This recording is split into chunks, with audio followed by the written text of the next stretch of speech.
Salam saudara-saudara, Bapak Ibu sedang jemaat. Siapakah yang tidak ingin memiliki jaminan hidup? Dalam kehidupan ini tentu kita pasti ingin mendapat pekerjaan. Dan hasil dari pekerjaan itu minimal kemudian menjamin hidup kita.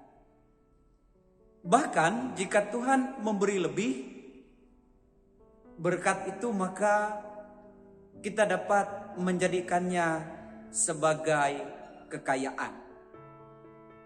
Pertanyaannya, apakah Allah membenci kekayaan? Tentu saja tidak, Bapak Ibu Saudara. Allah bahkan menyuruh kita untuk tetap bekerja, berusaha, dan melaksanakan kehidupan kita dengan baik. Buktinya, Adam dan Hawa saja sebagai manusia pertama diperintahkan Tuhan untuk mengusahakan, bekerja untuk menghidupi kehidupan mereka.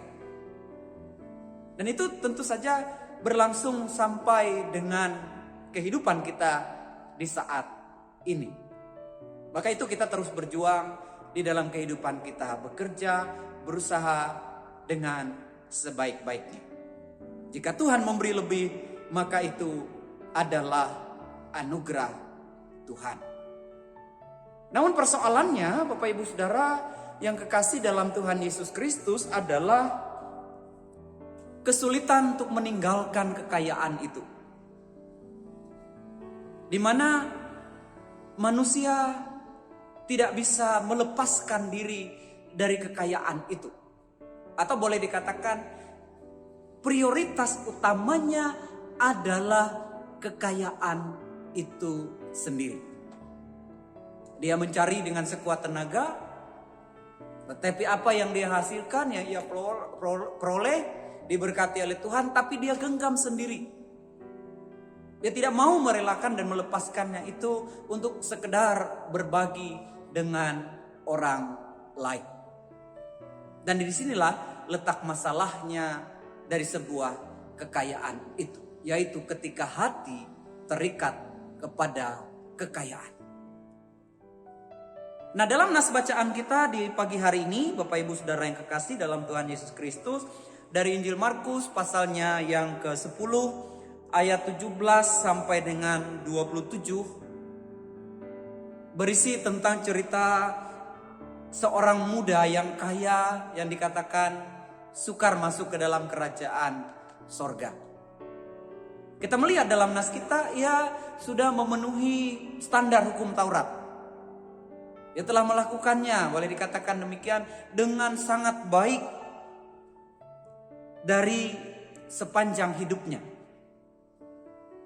Ia telah tidak melakukan jangan membunuh. Ia telah melakukan tidak berzina, tidak mencuri, tidak mengucapkan saksi dusta, tidak mengurangi hak orang, serta menghormati orang tuanya. Tapi kemudian kita melihat dalam ayat kita, ya, ayatnya yang ke-21, tetapi Yesus memandang dia dan menaruh kasihnya kepadanya, lalu berkata kepadanya, hanya satu lagi kekuranganmu, pergilah jualah apa yang kau miliki dan berikan itu kepada orang-orang miskin, maka engkau akan beroleh harta di sorga, kemudian datanglah kemari dan ikutlah aku. Dan ayat yang ke-22 mengatakan, mendengar perkataan itu ia menjadi kecewa, lalu pergi dengan sedih sebab banyak hartanya. Tidak relanya dia melepaskan harta itu dan membaginya kepada orang lainlah yang menjadi penghalang anugerah kasih itu. Maka itu ilustrasi Tuhan Yesus berikutnya mengatakan bahwa adalah lebih mudah, ya, seekor unta melewati lubang jarum daripada seorang kaya masuk ke dalam kerajaan Allah. Ketika prioritas utama kita adalah kehidupan diri kita, bukan mau menanggalkan, mau merelakan, mau membagi berkat yang Tuhan sediakan di dalam kehidupan kita kepada pekerjaan Tuhan, kepada karya Tuhan, bahkan diri dan hidup kita kepada karya Tuhan, maka kita tidak bisa membagi segala berkat itu untuk Tuhan. Nah, maka itu saudara yang kekasih dalam Tuhan Yesus Kristus dan jemaat, merenungi bagian firman Tuhan di pagi hari ini mengajak kita, silahkan kita bekerja, berusaha, tunaikan tugas tanggung jawab kita, hargai segenap pekerjaan kita kelola dengan sebaik-baiknya. Tapi jangan hati kita terikat kepada itu, seolah-olah kitalah yang mampu mengatur. Atau bukan karena kita, maka kita tidak bisa diberkati. Tidak ada berkat yang berdasarkan kemampuan kita. Itu semua berasal daripada Tuhan. Tidak ada berkat yang tidak diberikan oleh Tuhan dalam hidup ini. Maka mari gunakan dengan sebaik-baiknya untuk kelangsungan hidup dan kehidupan di dalam Tuhan. Selamat berkarya Bapak Ibu Saudara. Diberkatilah kita yang begitu mampu untuk melaksanakan perintah-perintah Tuhan kita tiap-tiap hari. Amin. Untuk firman Tuhan, mari kita berdoa.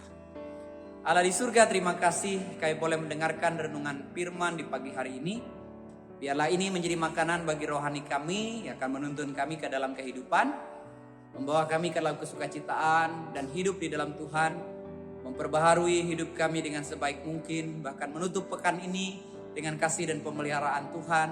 Dan ada waktu bagi kami untuk berbagi kasih di dalam persekutuan dan pelayanan. Dengarkanlah doa kami Bapa, dalam nama Tuhan Yesus kami berdoa. Amin. Salam.